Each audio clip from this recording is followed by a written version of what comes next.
નમસ્કાર દર્શક મિત્રો, આજે આપણા વિશિષ્ટ મહેમાન છે શ્રી જયેશભાઈ પટેલ. જયેશભાઈ સમગ્ર ગુજરાતના ખેડૂત સમાજના પ્રમુખશ્રી છે. હમણાં આવનાર કેટલાક દિવસોમાં કામરેજ ખાતે ખૂબ મોટું સંમેલન બોલાવ્યું છે લોકોએ. ખેડૂતોના પ્રશ્નો અંગે એક જમાનામાં માનનીય સનતભાઈ મહેતા જ્યારે પ્રમુખ હતા, પછી લાલશંકરભાઈ ને બધા ભેગા થઈને બહુ સારું કામ કરતી આ સંસ્થા છે. જયેશભાઈ હંમેશા એક જાગૃત ખેડૂત આગેવાન તરીકે કામ કરે છે. આજે આપણે એમને બોલાવ્યા છે દોસ્તો, કે વિકાસ થાય, કોઈ પણ જગ્યાએ વિકાસ થવો જોઈએ, કારણ કે વિકાસ થવાથી બધાનું ભલું થાય છે. ક્યારે? કે જ્યારે સર્વસમાવેશક વિકાસ હોય ત્યારે. આ બે આંગળી છે, એમાં બંને સરખી જાડી હોય તો તંદુરસ્ત કહેવાય, પણ એક વધારે જાડી થઈ ગઈ હોય તો સોજો આવ્યો કહેવાય. એમ સમાજમાં એક અંગ 10% લોકો પાસે 90% પૈસા હોય તો એ સમાજની વિકૃતિ છે, સમાજને સોજો આવ્યો છે. ખેડૂતને જ્યાં સુધી લાગે વળગે છે ત્યાં સુધી આજે આપણે જે રાતા પીડા છીએ એ આ દેશના ખેડૂતના કારણે છે. 50% સીધી કે આડકતરી રોજગારી ખેતી સાથે સંલગ્ન વ્યવસ્થામાંથી મળે છે. 50% બજાર ખેતીના સાથે જોડાયેલ ખરીદારો પર નભે છે આ દેશમાં. 55% મોટરસાયકલ દેશમાં ઉત્પાદન થાય તે ગામડામાં વેચાય છે. 52% કપડું ગામડામાં વેચાય છે. ઘણો બધો માલસામાન એ ખેતીના પરિણામો પર આધારિત રહીને બજાર ખુલે, બજાર બંધ થાય છે. ત્યારે આ ખેડૂતો પાસેથી છેલ્લા કેટલાક સમયથી કચ્છ હોય, સૌરાષ્ટ્ર હોય કે ગુજરાતના અન્ય પ્રદેશો હોય, ગુજરાતના લગભગ 14 જિલ્લામાં પરિસ્થિતિ એવી ઊભી કરી છે કે ખેડૂતના ત્યાંથી જે વૈકલ્પિક ઉર્જા પવનચક્કીથી બને, સૌર ઉર્જા બને, એના ઇવેક્યુએશન માટેની જે ટ્રાન્સમિશન લાઈનો નાખે છે, તે ખેડૂતના ખેતરમાંથી ઊભો પાક હોય એને કોઈ વળતર આપવાનું નહીં, વગર પૂછે એ ટ્રાન્સમિશન લાઈન નાખી દે છે. ત્યારે આજે જયેશભાઈ સાથેની ચર્ચાની આપણે શરૂઆત કરીશું. જયેશભાઈ, આવકારીએ છીએ આપને અને આપની સાથેની ચર્ચાની શરૂઆત કરવી છે આપણે. આજે વીજ ટ્રાન્સમિશન લાઈન પાવર ઇવેક્યુએશન માટે રાજ્યભરમાં લગભગ 14 જિલ્લામાં આ પ્રશ્ન છે. તો એ શું, એક જે પ્રશ્નનું સ્વરૂપ શું છે આપના મતે, શું પ્રશ્ન છે?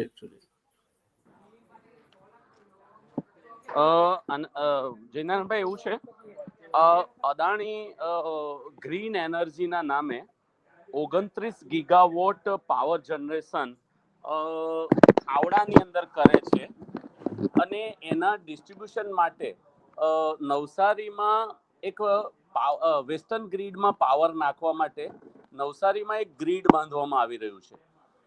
765 કેવીમાં ખાવડાથી પાવર લાવીને નવસારી સુધી લઈ જવાનું આયોજન અદાણી દ્વારા કરવામાં આવ્યું છે.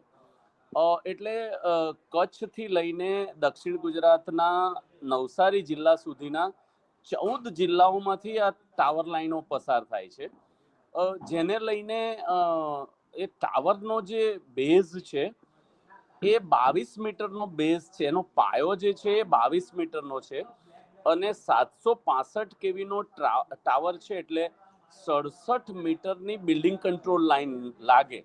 67 મીટર એટલે લગભગ 220 ફૂટ જેટલી જમીનમાંથી વાયરો પસાર થાય અને 70 ફૂટ, લગભગ 75 ફૂટમાં થાંભલો ઊભો થાય. અને આવા લગભગ 100 મીટરથી લઈને, એટલે માનો કે ખાવડાથી લઈને નવસારી સુધીમાં હજારો હેક્ટર જમીનમાં આ રીતે ટાવર લાઈન ઊભી થાય છે. ખૂબ દુઃખ સાથે જયનારાયણભાઈ અમારે કહેવું પડે કે 1885માં જે ટેલિગ્રાફ એક્ટ બનાવવામાં આવેલો છે, એ ટેલિગ્રાફ એક્ટની કલમ 16 હેઠળ કલેક્ટરને મળેલી સત્તાને આધારે ખેડૂતોને નોટિસ આપવામાં આવે, ખેડૂતો વિરોધ કરે, પણ એ કાયદાની અંદર કલેક્ટરને એટલા એબ્સોલ્યુટ પાવર આપેલા છે જેને લઈને કોઈ પણ જાતની ખેડૂતોની સાથે સુનાવણી કર્યા સિવાય કલેક્ટર યુનિલેટરલી અથવા તો ઓટોક્રેટિક વેમાં કંપનીઓને મેળાપીપણામાં ટાવર બાંધવાની પરવાનગી આપી દે છે. મોટામાં મોટો પ્રશ્ન છે કે 1885નો ટાવર લાઈન ટેલિગ્રાફિક એક્ટ, જે અંગ્રેજોના સમયમાં ટેલિફોન અમલમાં આવ્યો, રાખવા માટે બનાવવામાં આવેલો, એના આધારે આજે 67 મીટરની બિલ્ડિંગ કંટ્રોલ લાઈન ધરાવતા ટાવરો નાખવામાં આવી રહ્યા છે.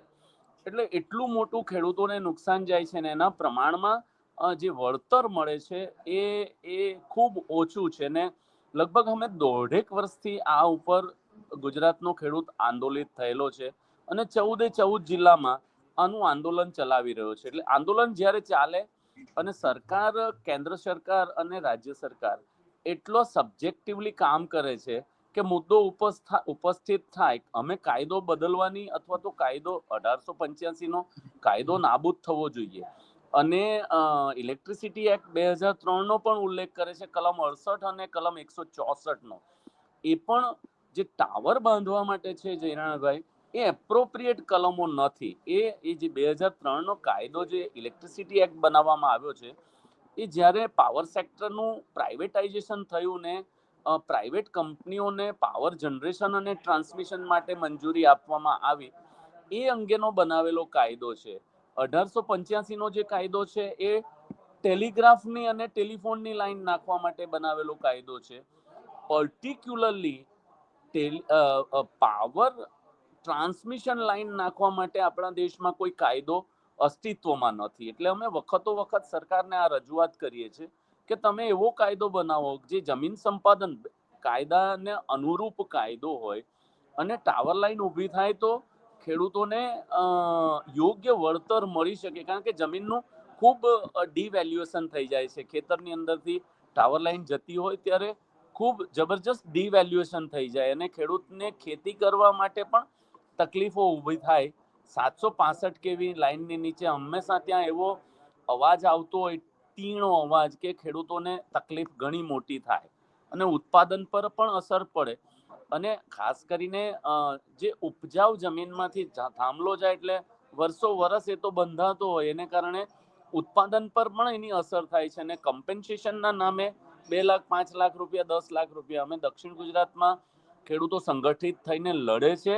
એટલે અત્યારે લગભગ 1.5 કરોડ જેવું કમ્પેન્સેશન આપવાની વાત પાવર ગ્રીડ કોર્પોરેશન અત્યારે કરી રહેલા છે. મુશ્કેલી એ છે જયનારાયણભાઈ કે 765 કેવીની 2 લાઈનો અને 440 કેવીની 2 લાઈનો નીકળે, ગ્રીડની અંદર જાય, રસ્તામાં અમુક વિસ્તારોમાં સબસ્ટેશન બાંધવામાં આવે, એ સબસ્ટેશનની અંદર એ પાવર લઈ જવામાં આવે અને ત્યાંથી પછી ભવિષ્યમાં જે ઇન્ડસ્ટ્રીની જરૂરિયાતો છે એ જરૂરિયાત પૂરી કરવા માટે નવી ટાવર લાઈનો, એટલે જ્યાં સબસ્ટેશન બંધાય ત્યાં 10 થી 12 લાઈનો આવે અને જ્યાં ગ્રીડ બંધાય ત્યાં તો કેટલી લાઈનો આવે. આપ તો અનુભવી છો અને આપ એ બાબતમાં અભ્યાસ પણ ખૂબ ઊંડો છે. એટલે જ્યાં ગ્રીડ હોય ત્યાં તો અસંખ્ય, એટલે અમારા અનુભવના આધારે અત્યાર સુધીમાં જેટલી અમે ગ્રીડ જોઈ છે એ ગ્રીડની અંદર ઓછામાં ઓછા 20 થી 25 થાંભલાઓ નંખાતા હોય છે. એટલે 765 કેવી, 440 કેવી, 220 કેવી અને 66 કેવી જરૂરિયાત મુજબનું ત્યાંથી ટ્રાન્સમિશન થતું હોય છે. એટલે ખેડૂતોને જ્યાં ગ્રીડ આવે છે ત્યાં તો આજુબાજુના હજારો ચોરસ કિલોમીટર વિસ્તારમાં ખેડૂતોની જગ્યા બરબાદ થઈ જાય છે. અમે તળપદી ભાષામાં વાત કરીએ કે જો વરસાદ પડે તો વરસાદ પણ ઝીલવાઈ રહે એવા ટાવરોનું આખું નેટવર્ક ઊભું થાય છે. એટલે ખૂબ ગંભીર પરિસ્થિતિ છે. ખેડૂત ખૂબ દુઃખી છે. સંગઠિત જ્યાં થાય છે ત્યાં એની વાતો સાંભળવામાં આવે છે, પણ કમ્પેન્સેશન ની બાબત જ સાંભળીને કમ્પેન્સેશન ચૂકવવાનો સરકાર તરફથી આયોજન થાય છે. અમારી વાત આપના માધ્યમથી જયનારાયણભાઈ અમે એ મૂકવા માંગીએ છીએ કે આ કાયદાઓ જે 1885 અંગ્રેજોના વખતના, એ કાયદો નાબૂદ થવો જોઈએ અને એ કાયદો જ્યાં સુધી નાબૂદ ન થાય ત્યાં સુધી જમીન સંપાદન કાયદો 2013 જે છે એના પ્રાવધાન મુજબ બુલેટ ટ્રેનમાં જે રીતે 20 મીટરનો એરિયા ROW જે રીતે સંપાદન કરવામાં આવ્યો તે રીતે 765 કેવીમાં 767 મીટરનું ROW સંપાદન કરવામાં આવે અથવા તો એનો અને સંપાદન કરીને બજાર કિંમતના 4 ગણા ચૂકવવામાં આવે, અને જ્યાં સુધી આ પ્રકારનો કાયદો ન બને ત્યાં સુધી અત્યારે અમે નવી કંઈક માંગણી ઊભી કરી છે કે અમને ટાવર દીઠ 2 કરોડ રૂપિયા ચૂકવવામાં આવે. આજે 28 તારીખનું સંમેલન છે જયનારાયણભાઈ, એમાં આ જ મુખ્ય મુદ્દો અમે ચર્ચામાં લીધેલો છે. એટલે ગંભીર પરિસ્થિતિ અને ખેડૂતોની કોઈ વાત સાંભળતા નથી, પણ ખેડૂતો સંગઠિત થયા છે અને આ બાબત ઉપર હવે આંદોલિત થયા છે. એટલે આપ સૌનો જો સહકાર મળી જાય તો મને એવું લાગે છે કે આપણે કાયદો બનાવવા માટે પણ સરકારને મજબૂર કરી શકીશું. જયેશભાઈ, એક વસ્તુ મને થોડીક આમાં સમજાતી નથી કે 1885 નો કાયદો છે, ટેલિગ્રાફ એક્ટ છે, એટલે ટેલિગ્રાફ અને ટેલિફોનના લાઈનો નાખવા માટેનો જમીન અધિગ્રહણનો કાયદો છે, અને એ અત્યારે મનસ્વી રીતે પાવર ઇવેક્યુએશન માટેની 765 થી માંડીને 66 કેવી સબસ્ટેશન માટેની લાઈનો નાખવા માટે વપરાય છે. એટલે પરિણામ એ આવે છે કે જે ટેલિફોનનો પોલ જવાનો હોય તો કેટલો હોય જઈને, ટેલિગ્રાફનો પોલ કેટલો હોય, રેલવેના થાંભલાઓ રેલવે લાઈનની પેરેલલ પહેલા જતા હતા, હવે તો વાયરલેસ કામ ચાલવા માંડ્યું છે. ત્યારે એ બધામાં તમે આ કાયદાને જ કોર્ટમાં એને બંધારણીય અયોગ્યતા બાબતમાં કેમ પડકારતા નથી, હાઈકોર્ટમાં અથવા સુપ્રીમ કોર્ટમાં? અવાજ મળે? હા, મળે છે. મારો અવાજ મળ્યો? હા, મળે છે જયેશભાઈ. હું એમ કહેતો હતો કે આ કાયદો જે 1885 નો છે એ ખૂબ ખૂબ ખૂબ જૂનો કાયદો છે. તો હવે એ પર્પઝ બદલાઈ ગયું છે. ટેલિગ્રાફ કે ટેલિફોન માટે એક્વિઝિશન કરવાનો જે કાયદો છે એને હવે વીજ ઇવેક્યુએશન માટે વાપરે છે, ટાવર્સ નાખવા માટે. તો એને તમે કોર્ટમાં કેમ ચેલેન્જ નથી કરતા? કોર્ટ આ બાબતમાં ખબર નહીં, અમે ઘણી બધી વખત આ વાતને કોર્ટની સમક્ષ લઈને ગયા છે, પણ 1885 ના કાયદામાં એવા પ્રાવધાન છે કે કલેક્ટરને એબ્સોલ્યુટ પાવર તે સમયે આપેલા, અને એમાં કોઈ અમેન્ડમેન્ટ નથી થયા.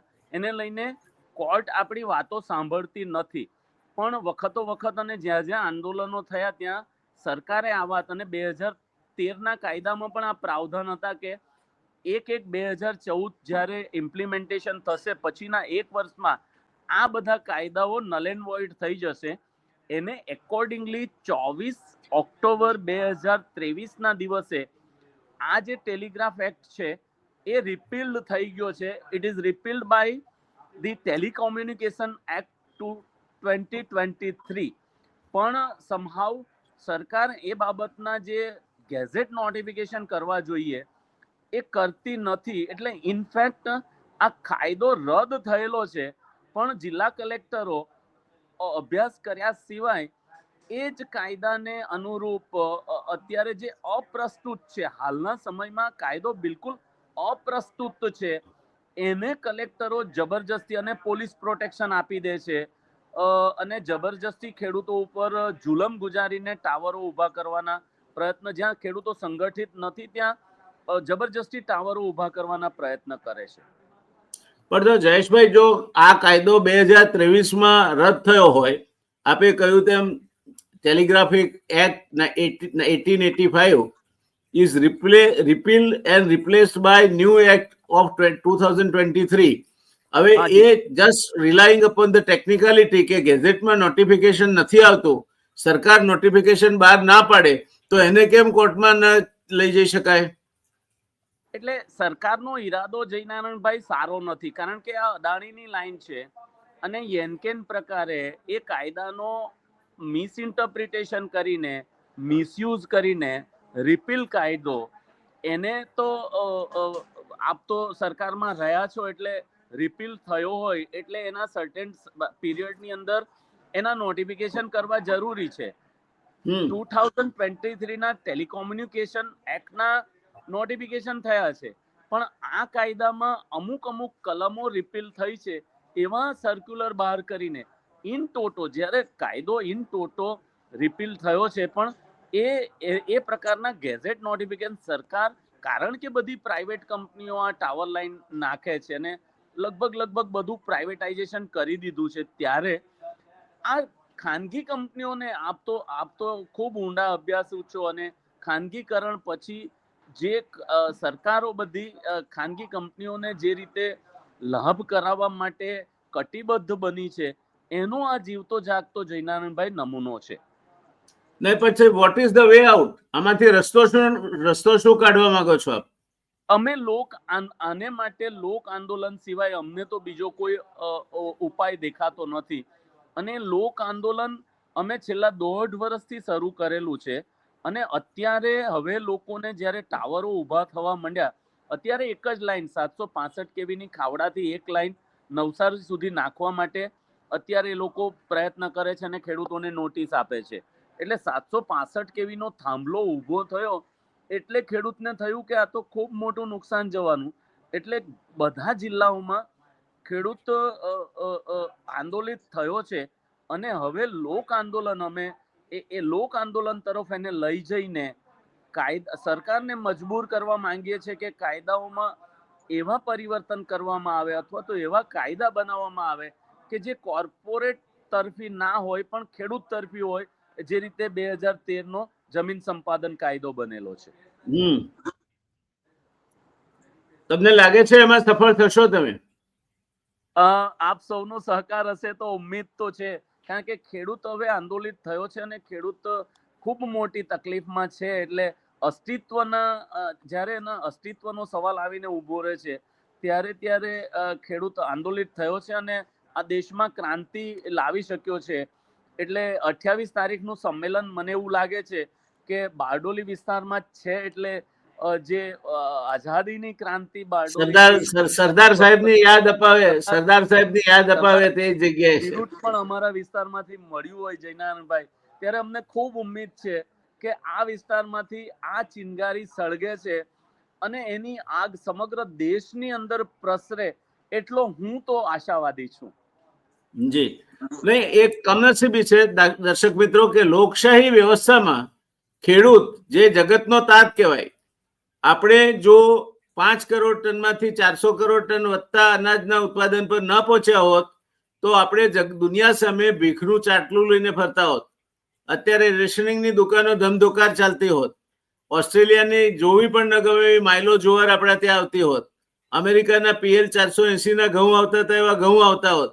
અને સરવાળે આપણે કુપોષણ તો છે જ આપણા ત્યાં, એને વધારે વેગ મળત અને વધારે પ્રમાણમાં ઘણા મોટા જથ્થામાં વિદેશી ઊંડિયામણ આના માટે આપણું વપરાતે. એટલે આપણા ખેડૂતે આપણને દુનિયા સામે માથું ઊંચું રાખીને ઉભા રહી શકીએ તે માટે બલિદાન આપ્યા છે. પણ હવે જ્યારે એના પ્રશ્નની વાત આવે ત્યારે જો સરકારો ખેડૂત તરફી ન રહે અને ગણ્યા ગાંઠ્યા ઉદ્યોગપતિઓના હિત સાચવવાની વાત કરે તો એ વ્યાપક હિતમાં દેશના નથી અને જનસમુદાય કે જનસમૂહના પણ વ્યાપક હિતમાં નથી. એ વાત જયેશભાઈ કહે છે તેની સાથે સંમત થયા સિવાય છૂટકો નથી. અને આ પ્રકારની પરિસ્થિતિમાં જ્યારે કોઈ પણ આંદોલનને અથવા કોઈ પણ વ્યાજબી માગણીને આવડો મોટો સમૂહ 14 જિલ્લા એનાથી અસરગ્રસ્ત થયા હોય ત્યારે તમે પોલીસ દમનનો કોરડો વીંજીને એને દાબી દેવા માંગતા હો તો છેવટે એ ક્યાંક ને ક્યાંક તો વિદ્રોહની આગ ફાટી નીકળતી હોય છે. એટલે આપણે કિસાનોને જેણે આપણું અત્યાર સુધી જેણે આપણી લાજ રાખી છે એમ કહી શકાય. હમણાં જ કપાસ ઉપરની ડ્યુટી, રૂની આયાત ઉપરની ડ્યુટી સપ્ટેમ્બરમાં નાબૂદ કરી. 11% ડ્યુટી લાગતી હતી તે પહેલા ઓક્ટોબરના અંત સુધી હતી, એ વધારીને ડિસેમ્બરના અંત સુધી કરી. હવે નવો કપાસ બજારમાં આવવાનો લગભગ ઓક્ટોબરના મધ્યથી શરૂ થશે. ગયા વર્ષની 50 લાખ ઘાસડીઓ સ્ટોકમાં પડી છે. તેવે સમયે તમે આ રૂ વગર ડ્યુટીએ લાવવા દેશો તો જે ખેડૂત, જે લોકોએ જમીનમાં બી દાટ્યું છે, ખાતરો નાખ્યા છે, પાણી પાયું છે, પાક તૈયાર થવા આવ્યો છે, ત્યારે એના મોંમાં આવેલો કોળિયો ઝૂંટવાઈ જાય તે પ્રકારનો પરિસ્થિતિ આ સરકારના નિર્ણયને કારણે ઊભી થવા પામી છે. એટલે ખેડૂતને આપણે ક્યાં લઈ જવા માંગીએ છીએ? આપણને એ કેમ ખ્યાલ નથી આવતો કે આજે એકલા સિંગ તેલની, આપણે ખાવાના તેલની વાત કરીએ તો આપણે પહેલા 5 કિલો ખાતા હતા માથા દીઠ, અત્યારે 21 કિલો ખાઈએ છીએ. અને પરિણામે 1.25 લાખ કરોડ, 1.25 લાખ કરોડ રૂપિયાનું ખાવાનું તેલ આપણે આયાત કરવું પડે છે. વિદેશી ઊંડિયામણના એક બાજુ ફાંફા છે, ત્યારે ખેડૂતને પૈસા આપ્યા હોય તો એ તમને એનાથી અડધા પૈસામાં તમને તેલ બસ આત્મનિર્ભર કરે. અને આપણે બધાએ પ્રજાજનોએ 21 કિલો તેલ વાપરીએ છીએ, એના બદલે 15 કિલો વાપરીએ તો દેશનું મોંઘું ઊંડિયામણ બહાર ના જાય. પણ દેશભક્તિની વાતો સૌને કરવી છે. ખરેખર જ્યારે પોતાના પર આવે ત્યારે મારે તો મારું જોઈએ જ, હું ધરાવું પછી દેશભક્તિની વાત કરીશું. એ જે નીતિ આ સરકારે અખત્યાર કરી છે, એ ખેડૂત કાયદાઓ 3 જે કાળા કાયદાઓ હતા એના સામે આંદોલન થયું, 800 જેટલા ખેડૂતો શહીદ થયા. તો શું આપણે ગુજરાતમાં આ સ્થિતિનું નિર્માણ કરવા માંગીએ છીએ? શું ગુજરાતના ખેડૂતો ઉપર આપણે પોલીસના દમનનો કોડો વીંજવા માંગીએ છીએ? શું કપાસના ખેડૂતો આપઘાત કરે? છેલ્લા 2 વર્ષમાં 75 ખેડૂતોએ મહારાષ્ટ્રમાં આપઘાત કર્યા છે. તો આપણે ખેડૂતને આપઘાત તરફ લઈ જવા માંગીએ છીએ? ઈરાદો શું છે આપણો? તે વાત સમજાવી જોઈએ. અને એ આપણને સમજાવી જોઈએ, પણ એના કરતા વધારે સારી રીતે તો સરકારને સમજાવી જોઈએ. સરકારને કેમ સમજાતી નથી? કોના હિતોનું રક્ષણ કરે છે આ સરકાર? તે વાત પણ ખૂબ ઊંડું મનન અને ચિંતન માગી લે છે. તો જયેશભાઈ, આ ખેડૂતોમાં આપ કહો છો આક્રોશ છે, અને તમે કોઈ આંદોલન કે એનો કોલ આપ્યો છે અથવા કોઈ પ્રકારની આંદોલનની રૂપરેખા ઘડી કાઢી છે? હા, અમે આ 28 તારીખે જે દક્ષિણ ગુજરાતના ભરૂચ, નર્મદા, સુરત, તાપી, નવસારી અને વલસાડ જિલ્લાના ખેડૂતોને અમે આમંત્રિત કર્યા છે. અને અમારી ગણતરી છે કે અમે 8 થી 10 હજાર ખેડૂતો ત્યાં ઉપસ્થિત રહેશે. અને અમારી એક માંગણી, અમે અત્યારે અમારું માંગણી પત્ર તૈયાર કરીએ છીએ. આ 1-2 દિવસમાં ફાઇનલ થાય એટલે હું આપના અભ્યાસ માટે મોકલીશ. એ પણ અમે એક આખું અમારું માંગણી પત્ર તૈયાર કરીએ છીએ. અને આ 14 જિલ્લામાંથી જે ખેડૂત આગેવાનો છે એમને પણ અમે આમંત્રિત કરેલા છે. એટલે એમની પણ વાતો, જેટલો સમય કહેવાઈ શકે એમની પણ વાતો રજૂ કરવા માટે અમે એમને મોકો આપીશું. અને આવનારા દિવસોમાં, એટલે આવનારા 2, 3, 4, 6 મહિનામાં કયા પ્રકારના આંદોલનો આપણે કરવાના થાય એની રૂપરેખા પણ એ દિવસે આપણે લોકો નક્કી કરીશું. એટલે આવનારા દિવસોમાં ગુજરાતનો ખેડૂત એને પડતી મુશ્કેલીઓ, આપણે જે વાત કરી કે 11% ઇમ્પોર્ટ ડ્યુટી નાબૂદ કરીને અત્યારે કપાસ આવી જાય, તો જ્યારે આપણા દેશના ઉત્પાદિત થયેલો કપાસ જ્યારે બજારમાં આવશે ત્યારે કપાસના ભાવ આજે જ ઓછા થઈ ગયા છે. અમારે દક્ષિણ ગુજરાતની વાત કરું જયનારભાઈ, તો અમારે ડાંગર અને શેરડીનો પ્રશ્ન છે. શેરડીમાં બી જે ભાવ મળે છે ખેડૂતોને, એ ભાવથી જે 10 વર્ષ પહેલા જે ઉત્પાદન ખર્ચ હતો એના કરતા 2 ગણો 3 ગણો ઉત્પાદન ખર્ચ વધી ગયો. અને ભાવ લગભગ 500-700 રૂપિયા ટને વધારે મળે, એટલે 50 રૂપિયા ક્વિન્ટલે વધારે મળે, જેને કારણે ખેડૂતોને શેરડીની ખેતીમાં પણ નુકસાન જાય. અને બીજા પાક તરીકે અમે ડાંગરની ખેતી કરીએ છીએ.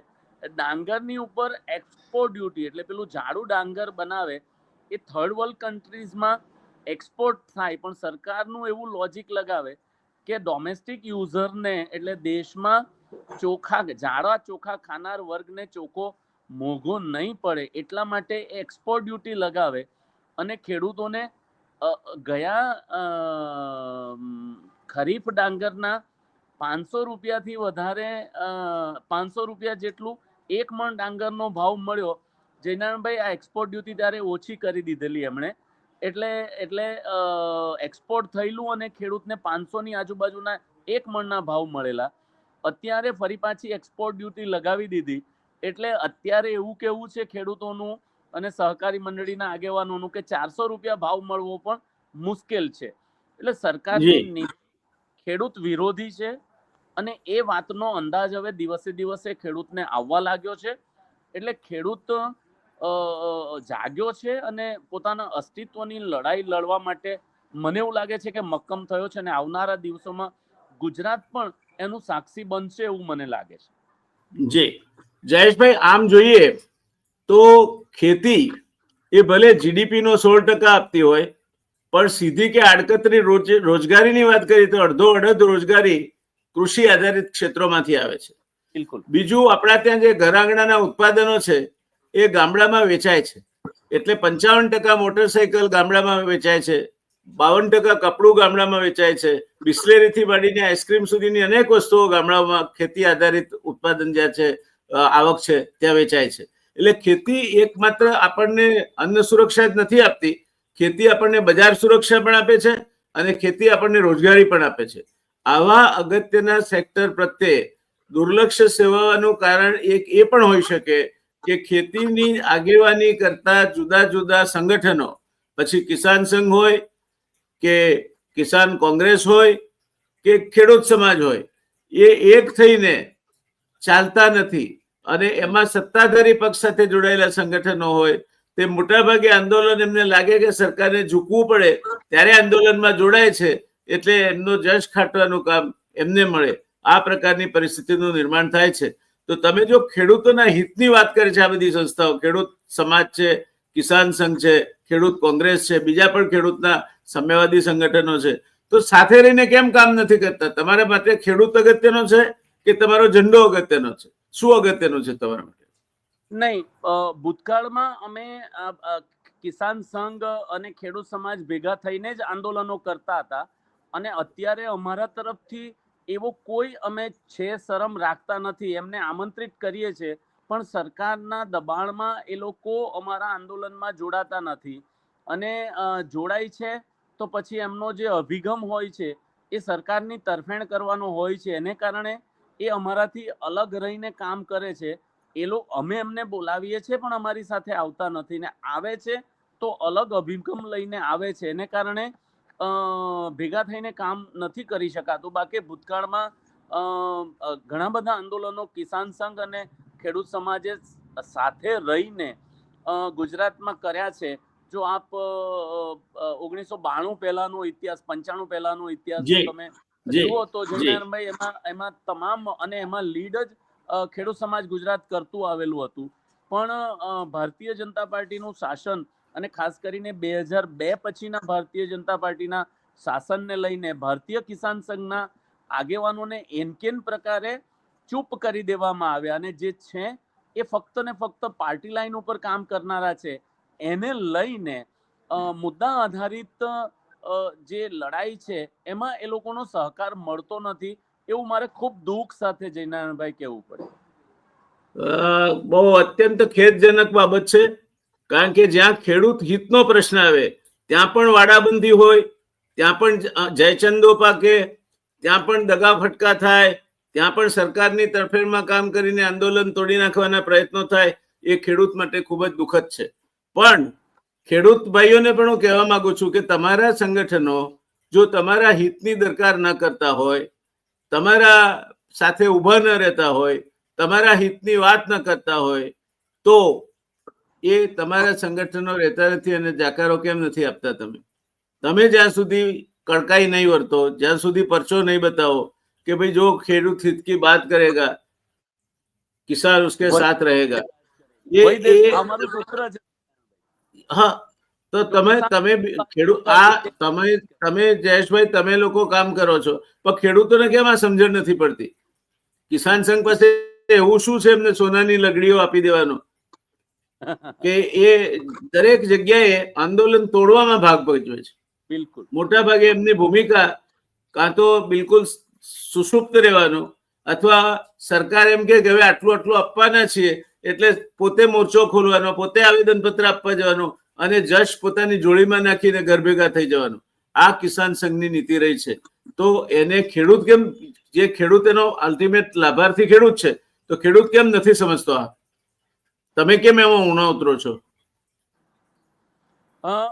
ખેડૂતોને આ વાત અમે સમજાવવાનો પ્રયત્ન કરીએ છીએ અને જ્યાં જ્યાં ખેડૂતોને તકલીફ પડે છે ને એમને સત્તાધારી પક્ષ કે કિસાન સંઘ દ્વારા સહકાર નથી મળતો, ત્યાં ખેડૂત એનાથી અલિપ્ત અને અલગ થાય છે.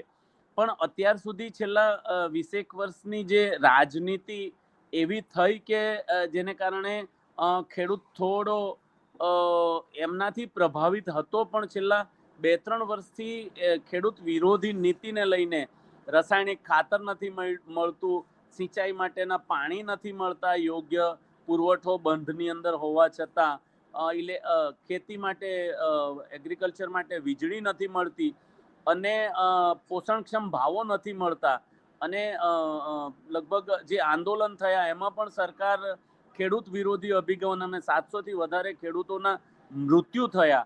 ત્યાર પછી કાયદાઓ પરત લેવાયા. એટલે આ બધી વાતને ખેડૂતોએ લીધી છે ને લગભગ ગુજરાતમાં કિસાન સંઘ થી લોકો વિમુખ થયા છે.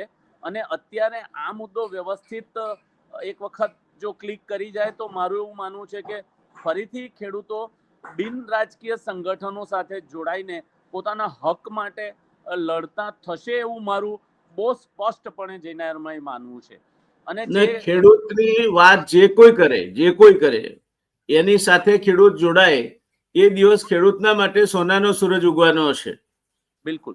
કારણ કે એના હિતોને ત્રાજવાના બીજા પલ્લામાં મૂકીને ખેડૂતને બાર્ગેનિંગનું માધ્યમ બનાવીને રાજનીતિ કરવા વાળા કિસાન સંઘ જેવા જે સંસ્થાઓ છે એ સંસ્થાઓને હવે તો ખેડૂતે ઓળખવી જોઈએ કે એમનું ભલું તો કરતી નથી. એ સંસ્થા સરકાર સાથે જોડાયેલી છે એટલે ક્યારેક જે કઈ સરકાર આપવા માંગતી હોય એ વખતે એમને કહી દેવામાં આવે છે, ઇશારો કરે એટલે આવી જાય, આંદોલન કરે, ભૂખ હડતાલ પર બેસે, અઠવાડિયા પછી આવેદન પત્ર આપે, સરકાર મંજૂર રાખે, આંદોલન સમેટાઈ જાય. આ આખી રમત ચાલે છે એ ખેડૂતના હિતમાં નથી, ખેડૂતના સામેની એક છેતરપિંડી છે એમ કહીએ તો ચાલે.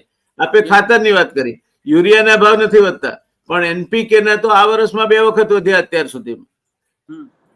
તો એ વધારા ભાવ પછી પણ ખેડૂતને મળતું નથી. એ પાછી બીજી વિડંબણા છે એની. સહકારી સંસ્થાઓ રહી નથી, સહકારીના બદલે સરકારી સંસ્થાઓ બની ગઈ છે. એટલે આ પરિસ્થિતિમાં ખેડૂત જાય તો ક્યાં જાય, કોના પાસે જાય, એને કોને કહેવા જવું? એટલે ખેડૂત જો આત્મબળ પોતાનું ઊભું નહીં કરે અથવા પોતાની મેતે એ જોડાશે નહીં તો આ દિવસો આવનાર સમય બહુ ખરાબ આવશે એવું લાગે છે મને. કારણ કે સંગઠિત નહીં હો તો કોઈ સરકાર તમને નહીં ગાંઠે. આજે ભારતીય જનતા પક્ષની સરકાર છે, લોકશાહી વ્યવસ્થા છે, કાલે ઉઠીને બીજી સરકાર આવે તો એ બીજા કોઈક સંગઠનને પાંખમાં લેશે. પણ જે સંગઠન ખેડૂતોનું અહિત કરે છે, જે સંગઠન ખેડૂતોના હિતોને તાક પર મૂકે છે, જે સંગઠન ખેડૂતોના હિતોને ગજવામાં ગાલીને પોતે બાર્ગેનિંગ કરે છે, એ સંગઠનની ખેડૂતોએ પણ ઓળખાણ કરવી જરૂરી છે. કારણ કે તમે માલ ખરીદવા જાઓ છો તો બાયર બી વેર, તમારે ચેતવી અને માલ સાચો લેવો જોઈએ. આજે બેન એક માટલું ખરીદે છે, તેને ટકોરો મારીને જુએ છે કે કંઈક તરળવાળું કે બોધું તો નથી ને, તો આ તો તમારે તમારા અસ્તિત્વને ટકાવી રાખવા માટેની સંસ્થાઓ છે, કિસાન સંઘ છે કે ખેડૂત સમાજ છે કે અન્ય સંસ્થાઓ છે. તો એમાં આ રીતે ધ્યાન રાખી અને કિસાનોએ પણ પોતાના હિતનો લક્ષ્ય રાખી અને કાર્યવાહી કરવી જોઈએ. જે જયેશભાઈ વાત કરી તેમાં ઘણું બધું તથ્ય છે. ખાટલે મોટી ખોડ એ છે કે ખેડૂતો એકત્રિત થતા નથી, ખેડૂતો એકમત થતા નથી. એટલે ક્યાંક ખેડૂત સમાજના નામે લડે છે, ક્યાંક કિસાન સંઘના નામે લડે છે, ક્યાંક કોઈ કિસાન કોંગ્રેસના નામે લડે છે. સરવાળે વિભાજિત થાય છે અને વિભાજિત થાય એ બ્રિટિશરોની નીતિને અનુસરે છે કે વિભાજિત થાય તો 2 બિલાડી લડે તેમાં વાંદરો જ ફાવી જાય. જે કોઈ સરકારો હોય સત્તા ઉપર એ સરકારોને જ છેવટે ફાયદો થાય છે. એટલે કિસાનોનો હિત જોવાય. કૃષિ આપણા માટે મહત્વનો વ્યવસાય છે. કપાસ ઉપર જેમ જકાત કાઢી નાખીએ હવે વાર્તા એવી ચાલે છે કે મકઈ ઉપરના આયાત નિયંત્રણો દૂર કરવામાં આવશે. આ થાય તો વળી પાછો એક બહુ મોટા વર્ગને જે મકઈ પકવે છે એને નુકસાન થવાની સંભાવના ઊભી થશે. આ બધી પરિસ્થિતિમાં સરકારો આપણી જ છે, દેશ આપણો જ છે, સરકાર સાથે સહકાર કરવો જોઈએ. પણ સરકાર જો ખેડૂતોના હિતને ગજવામાં મૂકીને પોતાની રાજનીતિ કરવા માંગતી હોય તો ખેડૂતોએ પોતાનું સંગઠન મજબૂત બનાવવું જોઈએ અને એ સંગઠનો થકી ખેડૂત હિતને કોઈ પણ રીતે ક્યાંય આંચ ના આવે તે રીતે વર્તીને સરકાર પાસેથી જે વ્યાજબી માંગો છે એમની કબૂલ કરાવવી જોઈએ. ટ્રાન્સમિશન લાઇનનો પ્રશ્ન સળગતો પ્રશ્ન છે. સરકારે ધ્યાનમાં નહીં રાખે તો 14 જિલ્લાને સ્પર્શતો પ્રશ્ન છે. 765 કેવી થી માંડીને 66 કેવી સુધીની લાઈનો નખાવાની છે. 765, 466 કેવી, અને એ દરેક લાઈનને એક કરતા વધારે લાઈનો નખાવાની છે. જ્યાં સબસ્ટેશન બનશે ત્યાં, જ્યાં બીજી એની વ્યવસ્થાઓ થશે ત્યાં, છેવટે વેસ્ટર્ન ગ્રીડમાં નાખવા માટેની જે વ્યવસ્થા ઊભી થશે ત્યાં દરેક જગ્યાએ જમીન તો આવવાની છે અને જમીન આવવાની છે ત્યાં ખેડૂત આવવાનો છે. એટલે આ સમગ્ર પ્રશ્ને સરકારે પણ મન ઉદાર રાખવું જોઈએ, મન મોટું રાખીને ખેડૂતો સાથે બેસવું જોઈએ. અદાણી કંપની હોય કે અંબાણી કંપની હોય, એની સાથે બહુ નિસ્બત કોઈને નહીં હોવી જોઈએ. એ પણ દેશના હિત માટે જ કામ કરતા છે એવું માનીને ચાલીએ આપણે. પણ એમની સાથે બેસીને વ્યાજબી ઉકેલ આવતો હોય તો મજૂર મહાજનનો જે સિદ્ધાંત હતો કે સંવાદ કરો, સંવાદથી ન ઉકલે તો લવાદ, અને કોઈ પણ રીતે શાંતિમય સહઅસ્તિત્વના સિદ્ધાંતને લક્ષ્યમાં રાખી અને સરળતાથી ઉકેલ થાય, દેશની પ્રગતિ પણ થાય, ઉદ્યોગપતિઓ પણ એ માટે કામ કરતા હોય તો એમને પણ કોઈ ખોટા અવરોધો ના નડે અને ખેડૂતોને એમનો હક ન છીનવાઈ જાય.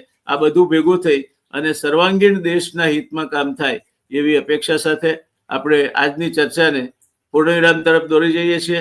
મળીશું વળી પાછા 28મી તારીખે ખેડૂત સંમેલન થવાનું છે, ત્યારે આ પ્રશ્નો ચર્ચા છે. હું ખેડૂત સંમેલનમાં હાજરી આપવાનો પ્રયત્ન કરી રહ્યો છું.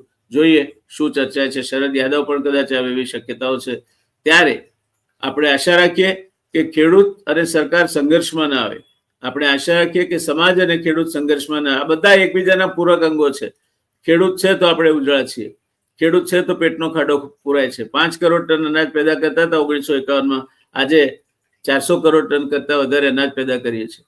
દૂધમાં આપણે ક્યાંય નહોતા ઉત્પાદનમાં, આજે વિશ્વમાં દૂધમાં પહેલા નંબરનો દૂધ ઉત્પાદક દેશ છે. બીજા નંબરનો શાકભાજી અને ફળોનું ઉત્પાદન કરનાર દેશ છે. ત્યારે ખેડૂતનું હિત જળવાય, સામાન્ય માણસનું હિત જળવાય, સરકારની યોજનાઓ પણ થાય અને જે ઉદ્યોગપતિઓ મૂડી રોકાણ કરતા હોય એની મૂડી અને એમના હિતોનું પણ વ્યાજબી જે હોય તે રક્ષણ થાય, તો જ દેશનું હિત છે. નહીં તો દેશનું હિત સંભવી શકશે નહીં. આ સિદ્ધાંત ઉપર જ પૂજ્ય મહાત્મા ગાંધીજીએ મજૂર મહાજનની સ્થાપના કરી હતી અને આ સિદ્ધાંત ઉપર જ આ દેશમાં મજૂર સંબંધો મોટા ભાગે ચાલતા રહ્યા છે. ગુજરાતના મજૂર સંબંધો શાંત મજૂર સંબંધો, minimum days loss because of strikes and lockouts. Strikes અને લોકઆઉટ્સના કારણે ઓછામાં ઓછા દિવસો જે રાજ્યમાં ખોવાતા હોય એવું રાજ્ય, શાંત મજદૂર સંબંધો વાળું રાજ્ય ગુજરાત છે ને એટલા માટે જ ગુજરાતનો વિકાસ થયો છે. ત્યારે આપણે આશા રાખીએ કે ગુજરાતની એ છબી ન તૂટે. કિસાન સંઘ, ખેડૂત સમાજ અને ખેડૂત કોંગ્રેસ બધા સાથે બેસે અને સરકારને સહિયારી વાત કરે. જે કોઈ સૌના હિતમાં હોય એવો નિર્ણય સરકાર પણ લે અને ઉદ્યોગપતિઓ પણ થોડું મન મોટું રાખીને એમની સાથે જોડાઈ અને એમના હિતોની ચિંતા કરે.